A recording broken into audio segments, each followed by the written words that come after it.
सदाई। जय हो बाबा। जो सुमिरत सिद्धि होई गणनायक करिबर बदन करहु अनुग्रह सोई बुद्धि राशि सुरगुण सदना।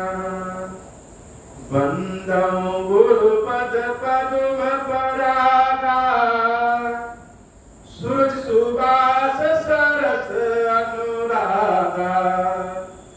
मंगल भवन अमंगल हारी उमा सहित जहि जपत पुरारी।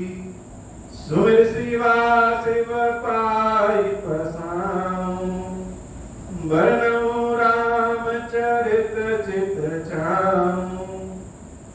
पानी ग्रहण जब कीन महेशा हर्षे तब सकल सुरेशा। हरि राम चरित सब आए प्रेम पुलक लोचन जल छाए। कवन सुकाज कठिन जग माही जो नहीं होई तात तुम पाई। राम काज लगी तब अवतारा सुनता ही भयं पर्वतारा। हे महादेव, इस जगत बाबा, इस जीवन बाबा न कोई कार्य कठिन है, नहीं जो कार्य संभव भैया सारे कार्य सरल और संभव हो जाते हैं बाबा, अगर आपकी कृपा हो जाए। जो जो न करे भवसागर नर समाज अस पाई। सुकृत निंदक मंदमती आत्मा हन गति जाई। मंगल भवन अमंगल हारी उमा सहित जहि जपत पुरारी। भगवान श्री राम अयोध्या वासियों को समझा रहे हैं कि अब मनुष्य का शरीर जो मिला है वह मोक्ष प्राप्त करने का साधन है। और उसमें भी अगर मनुष्य का शरीर किसी को मिल जाए और साथ ही साथ सद्गुरु की कृपा मिल जाए, उसके बाद भी अगर वह मोक्ष न प्राप्त करे तो समझ लेना चाहिए कि उसने अपनी अवसर का आत्महत्या कर दी। क्योंकि 84 लाख योनियों में भटकने के बाद उसके बाद भी ईश्वर अगर कृपा करेंगे तभी यह मनुष्य का शरीर मिलता। बड़े भाग्य से यह मनुष्य का शरीर मिला है। तो इस शरीर को पाकर के विषय भोगों में इस शरीर को सिर्फ न लगा करके भगवान की प्राप्ति में यह शरीर लगाना चाहिए, अन्यथा समय बीत जाने पे पछताने के अलावा और कुछ रहता नहीं। जो परलोक इहाँ सुख चाहूं सुनि मम वचन हृदय दृढ़ कहूं। सुलभ सुखद मार्ग यह भाई भगति मोरि पुराण श्रुति गाई। ज्ञान अगम प्रत्युह अनेका साधन कठिन न मन कहूं टेका। मंगल भवन अमंगल हारी उमा सहित जहि जपत पुरारी। भगवान ने बात बात में ही बहुत गूढ़ बात बता दी, आनंद प्राप्त करने का साधन बता दिया, अनेक जन्मों को संवारने का साधन बता दिया। और बहुत ही साधारण शब्द में प्रभु श्री राम कहते हैं कि जो परलोक यहाँ सुख चाहो, अगर इस जीवन में सुख चाहते हो और आने वाले जीवनों में भी सुख चाहते हो, सुनि मम वचन हृदय दृढ़ कहूं। तो मेरी इस बात को अपने हृदय में बिठा लो, अपने हृदय में यह बात बिठा लो। कब? अगर हम इस लोक में और परलोक में जहां जहां यह जीव जन्म ले वहां वहां अगर सुख चाहते हैं तो कौन सी बात बिठा ले? प्रभु श्री राम कहते हैं कि सुलभ सुखद मार्ग यह भाई, बहुत ही उत्तम मार्ग है, सुलभ है, आसानी से प्राप्त हो सकता है। और आसानी से प्राप्त होने के साथ साथ क्या है? सुखद है, आराम से प्राप्त हो सकता है और सुख के द्वारा इस मार्ग पे चल सकते हैं और सुख प्राप्त कर सकते हैं। तो कौन सा ऐसा मार्ग है? वह मार्ग है भगति मोरि पुराण श्रुति का, मेरी भक्ति, पुराणों ने, स्मृतियों ने, वेदों ने भी गाया है कि भक्ति ही सर्वश्रेष्ठ है और भक्ति ही सब कुछ प्राप्त कर लेने का साधन है। और इस कलयुग में तो भक्ति के अलावा और कुछ है ही नहीं। लोग ज्ञान ज्ञान कहेंगे, यद्यपि ज्ञानी श्रेष्ठ होते हैं, ज्ञान श्रेष्ठ होता है, लेकिन भगवान श्री राम जैसे आने वाले समय को ध्यान में रख करके यह बात कह रहे हैं कि ज्ञान अगम प्रत्युह अनेका। ज्ञान तो श्रेष्ठ है ही, लेकिन ज्ञान क्या है? यह अगम दुर्लभ है, इतने आराम से प्राप्त नहीं हो सकता और इसकी प्राप्ति में बहुत सारे विघ्न। ज्ञान प्राप्त करना आसान नहीं, एक तो प्राप्त नहीं होता है और प्राप्त करने के रास्ते में विघ्न बहुत सारे हैं। साधन कठिन न मन कहोगे का, साधन बड़े कठिन है और सबसे बड़ी बात यह है यह मन स्थिर नहीं होता, मन टिकेगा ही नहीं। अध्ययन करने के लिए दे दिया जाए तो आधा एक घंटा पढ़ते पढ़ते मन रुक जाएगा, लेकिन 3-3 घंटे की फिल्म देखते देखते कब समय बीत जाता है पता ही नहीं चलता। क्यों?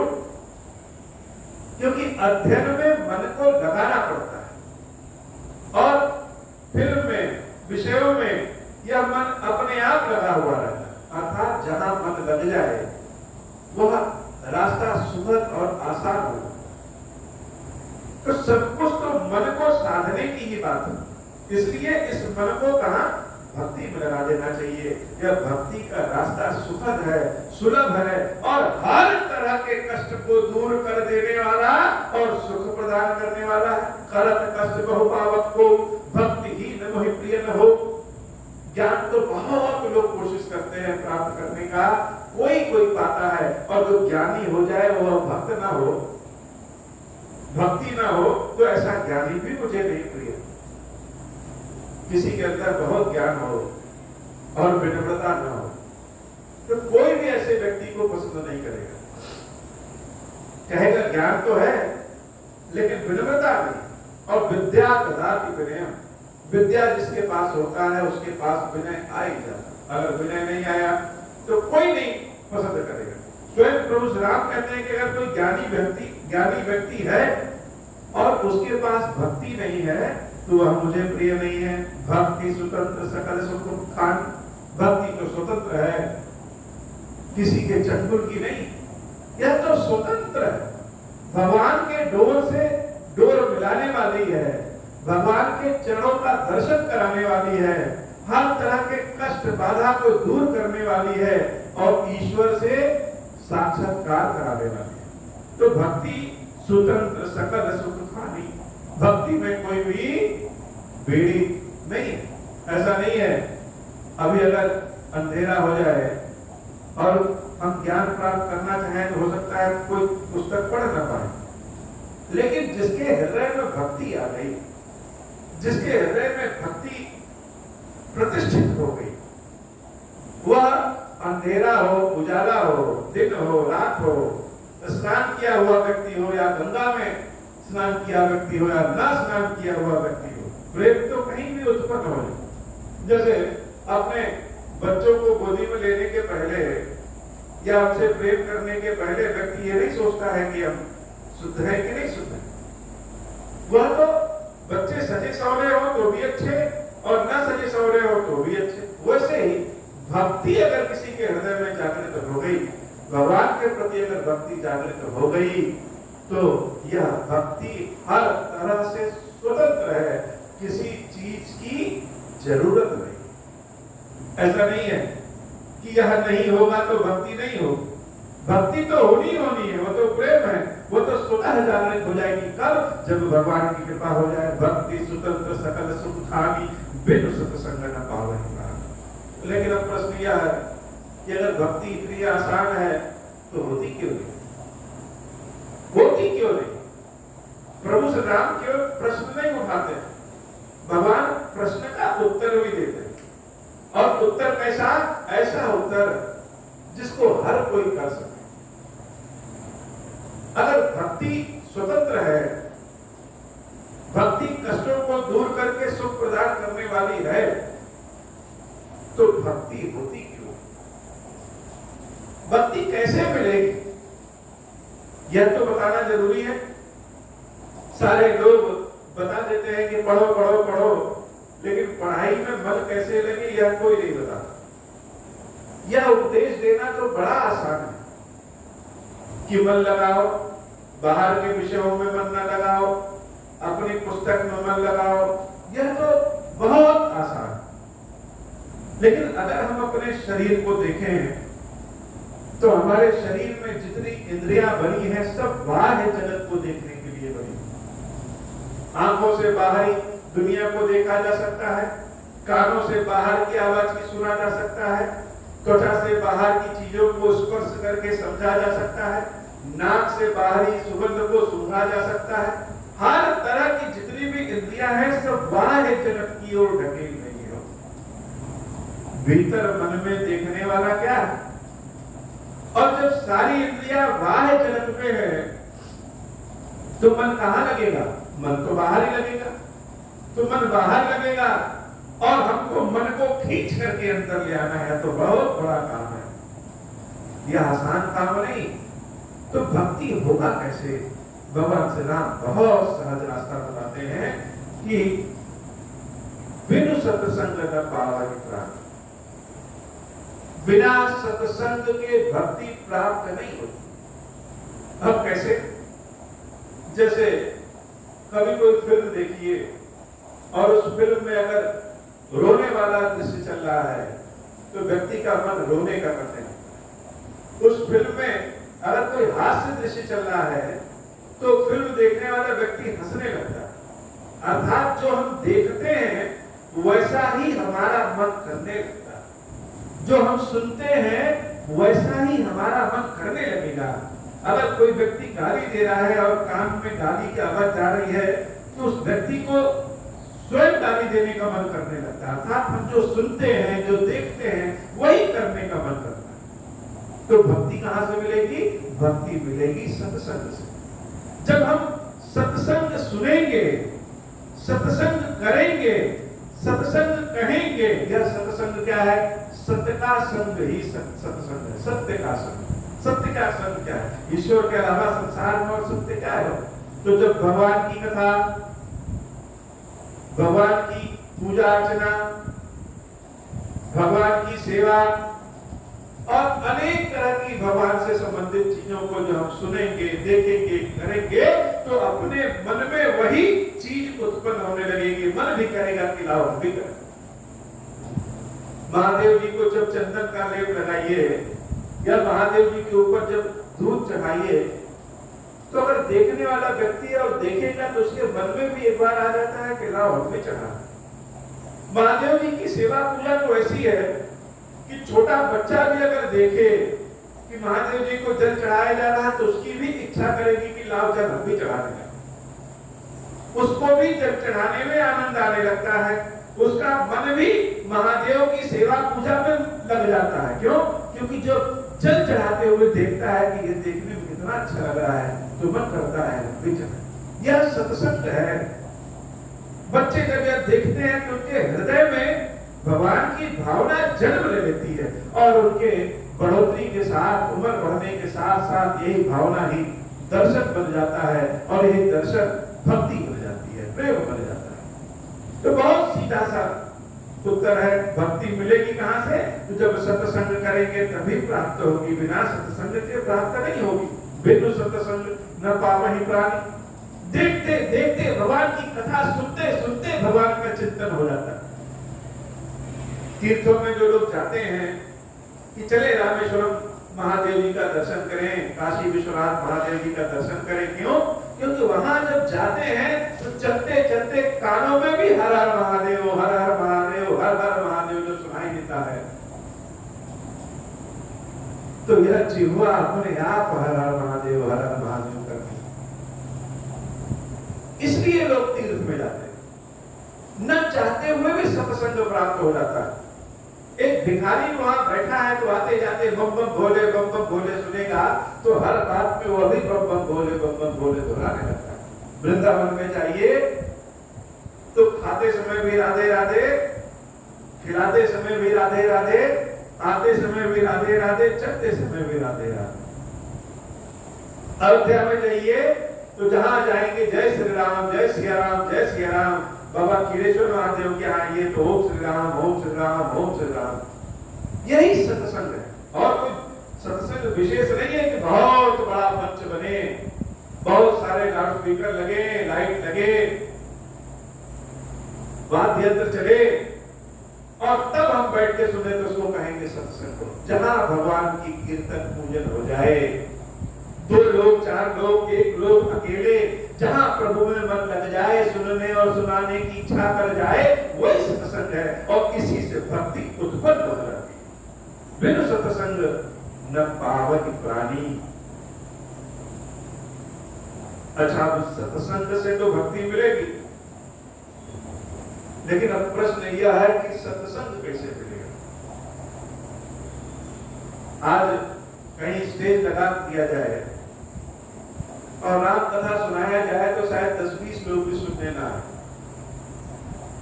और उसी राम कथा को पूरे माया के वाद्य यंत्र के साथ सुनाया जाए तो 400-500 लोग आ जाते हैं, लाखों लोग आ जाते हैं। और उसी राम कथा के अलावा अगर किसी गाज बाज के साथ, साज श्रृंगार के साथ नृत्य का और संगीत का प्रोग्राम रख दिया जाए तो और बड़े लोग आ जाए।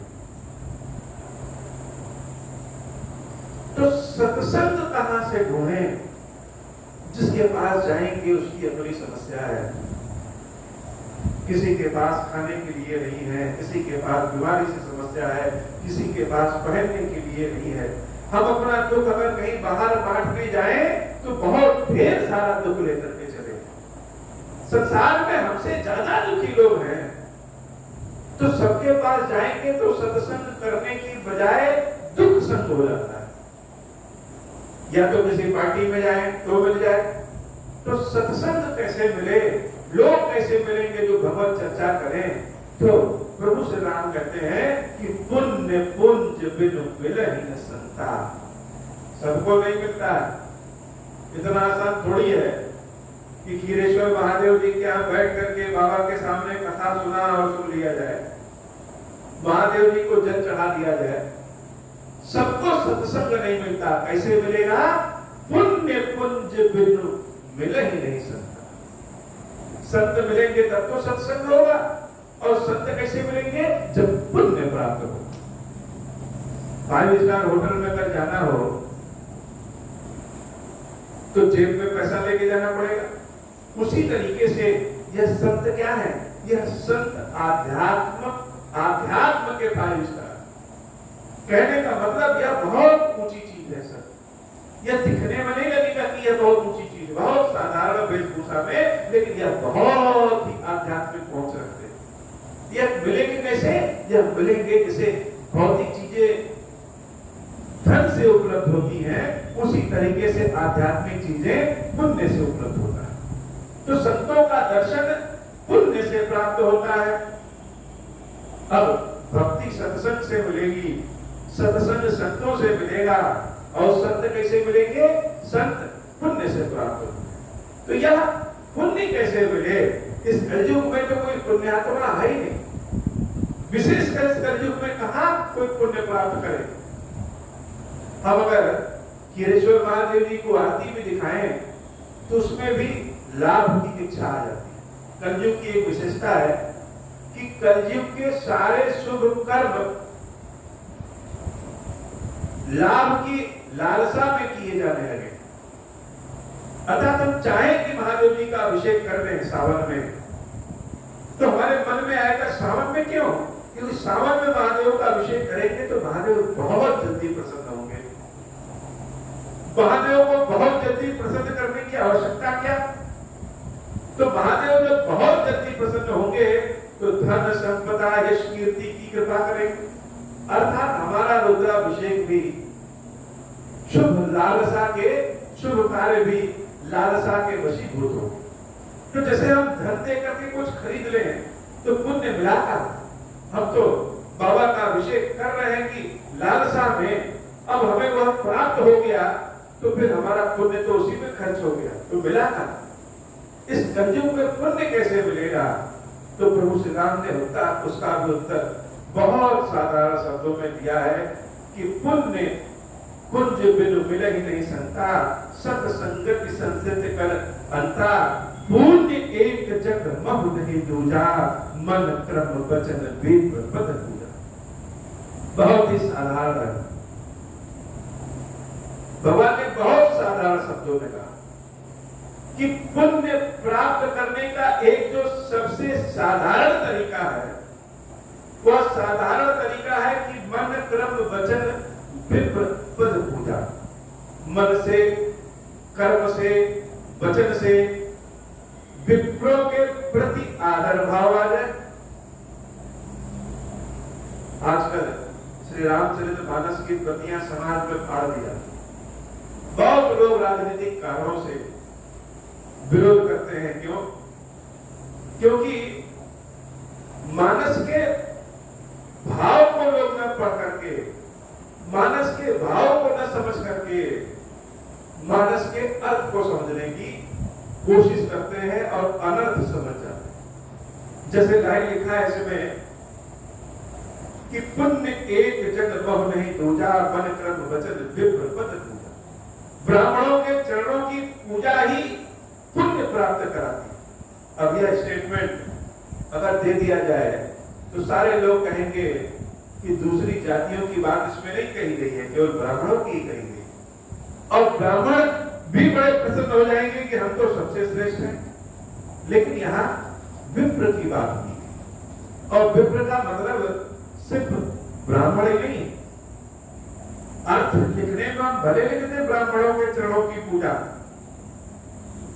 और ब्राह्मण श्रेष्ठ होते हैं इसको मानने में कोई गलती भी नहीं, क्योंकि ब्राह्मण अर्थात जो ब्रह्मा के अंश को जानता हो, जो ब्रह्मा का चिंतन करता हो, और ब्रह्मा का जो चिंतन करता है उसके अंदर न लालसा होती है न लालच होती है, ऐसे व्यक्ति। तो इसका भावार्थ यह समझना चाहिए कि जो कोई भी भगवान का भक्त है, जो भी समाज का सेवक है, ईश्वर तो हर जगह है, जो कोई भी अच्छा व्यक्ति है, उसके प्रति हमारा आदर भाव ही पुण्य प्रदान कर देता है।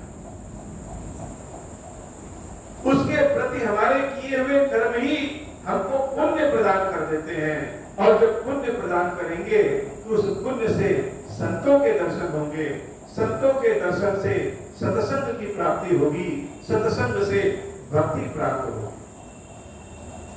सानुकूल तहि परम देवा, जो तजी कपट करे तुझ सेवा। द्विजों की सेवा में कैसे? कपट को छोड़ करके करनी चाहिए। यह नहीं कि लाओ पंडित जी के चरण को चंदन से धुल दे। क्यों? पंडित जी के चरणों को धुलेंगे तभी हमको बहुत ढेर सारा पिटारा प्राप्त होगा। तो कलयुग में पूजा करने वाले का भी भाव और पूजा लेने वाले का भी भाव, यह कलयुग के ही वातावरण के अनुसार हो गया। इसलिए भगवान ने एक उपाय और बता दिया। आज के समय में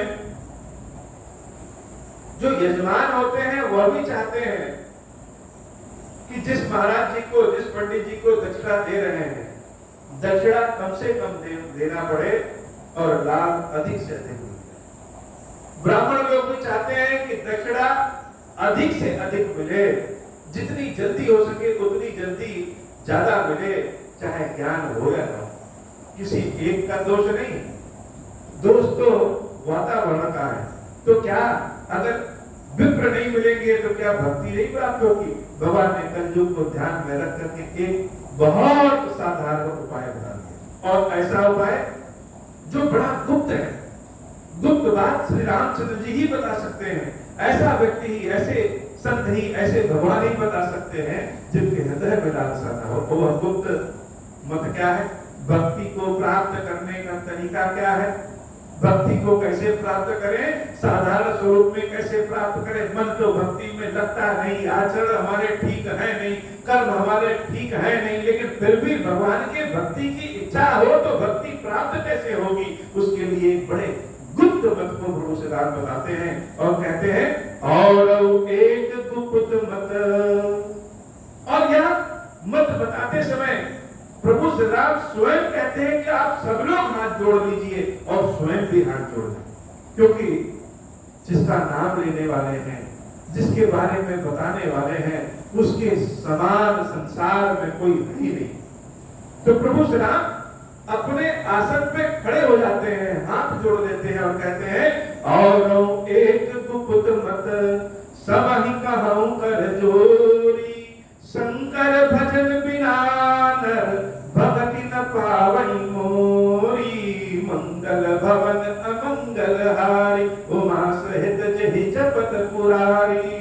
भगवान शंकर की भक्ति के बिना, भगवान शंकर की कृपा के बिना मेरी भक्ति कोई प्राप्त कर ही नहीं सकती। यह गुप्त मत है, लेकिन गुप्त मत को प्रभु श्री राम बताते हैं कि अगर हम कुछ नहीं कर सकते, न ब्राह्मणों के चरणों की सेवा पूजा कर सकते हैं, न संतों के साथ सत्संग कर सकते हैं, तो क्या करें?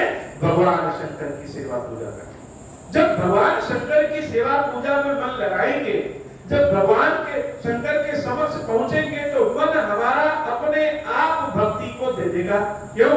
जैसे किसी विषय के अध्यापक अगर बहुत अच्छे मिल जाए, कठिन से कठिन विषय के भी अध्यापक अगर बहुत अच्छे मिल जाए, तो वह छात्रों के या छात्राओं के रुचि उस विषय में कर देते हैं। एक शिक्षक का मुख्य कार्य क्या है?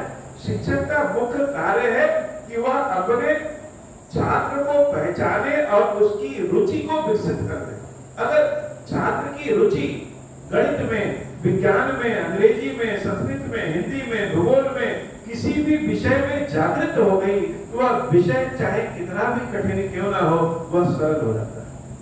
तो भक्ति में रुचि कैसे जागृत होगी? भगवान शंकर की कृपा से। हम भगवान शंकर के समक्ष किसी भी तरीके से पहुंच जाएं, भले लालचवश पहुंच जाए।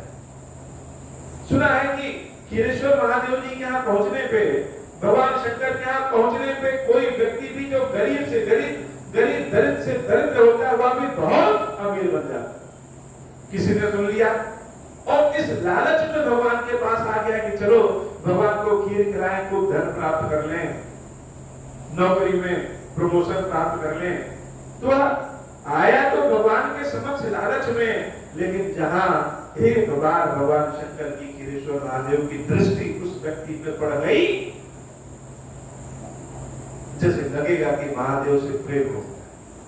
और जब महादेव से प्रेम हो जाएगा, तो फिर व्यक्ति बहाना ढूंढता है कि चलो आज सोमवार है, दर्शन कर लें, तो आज मौसम बहुत अच्छा है, दर्शन कर लें, तो आज हमारे घर में बहुत खुशी की बात है, बाबा को खीर खिलाएं। धीरे धीरे वह प्रभु के समक्ष आता है और भक्ति में रुचि प्राप्त हो जाती है। जब भक्ति में रुचि जागृत हो गई, तो भक्ति तो प्राप्त हो जाएगी। तो भगवान शंकर का मत गुप्त मत है, और श्री रामचंद्र जी बड़े आदर भाव के साथ सबको जैसे बता रहे हो कि भगवान शंकर की सेवा ही हमारी भक्ति को प्राप्त कराने की गारंटी है। और एक गुप्त मत सब ही कहूं कर जोरी, शंकर भजन बिना नर भगति न पावई मोरा, मंगल भवन अमंगल हारी उमा सहित जहि जपत पुरारी। कहूं भगति पथ कवन प्रयासा, जोगन मख जप तप उपवासा, सरल सुभाव न मन कुटिलाई, जथा लाभ संतोष सदाई। मोर दास कहाई नर आशा, मोर दास कहाई नर आशा, करई तो कहूं कहाँ विश्वासा, बहुत कहूं ता कथा बढ़ाई, यही आचरण बस में भाई। बैर न विग्रह आसन त्रासा, सुखमय ताहि सदा सब आशा, अनारंभ अनिकेत अमानी, अनल अरोष दक्ष विज्ञानी। प्रीति सदा सज्जन संसर्गात्र सम विषय, स्वर्ग अपवर्गा भगति पक्ष हट नहीं न सकताई। दुष्ट तर्क सब दूरी बढ़ाई, मंगल भवन अमंगल हारी उमा सहित जहि जपत पुरारी। मम गुण ग्राम नाम रत गत ममता मत मोहा, ताकर सुख सोई जानई परानंद संदोहा। तो भक्ति, अब भगवान शंकर की सेवा करने से भक्ति प्राप्त हो जाएगी। तो भगवान शंकर शंकर कैसे खुश हो गए, ये भी बड़ी बात है कि गुप्त मत है कि शिव जी की कृपा से भक्ति प्राप्त होगी, लेकिन शिव जी कैसे प्राप्त होंगे, यह तो बहुत बड़ी बात है। तो शिव जी को प्राप्त करने के लिए मन में पहले शिव जी की इच्छा लाना पड़ता है। भले लालच वश लाए, लेकिन जब शंकर जी की इच्छा मन में जागृत हो जाती है तो शंकर जी की कृपा स्वतः प्राप्त होती है। अनेक पुराणों को हमने पढ़ा और भगवान का सारा स्वरूप एक ही। किसी ने उसको देवी का नाम दिया, किसी ने उसको ब्रह्मा जी का नाम दिया, किसी ने उसको विष्णु जी का नाम दिया, किसी ने उसको शंकर जी का नाम दिया, लेकिन नाम के अनुरूप, नाम के अनुसार सबके गुण बदलते जाते हैं। एक होकर भी अनेक और अनेक होकर के भी एक। तो एक दृष्टांत आया कि देवी दुर्गा के मंदिर को जो बनाता है, दुर्गा जी के मंदिर को बनाने के लिए जिस धन का प्रयोग किया जाता है वह धन बहुत ही शुभ होना चाहिए, बहुत शुभ धन होना चाहिए। किसी की लूटपाट का धन, किसी को धोखा देने का धन, ये सब नहीं होना चाहिए। बहुत ही शुद्ध भाव का धन हो, उस धन से देवी जी का मंदिर बनाया जाता है।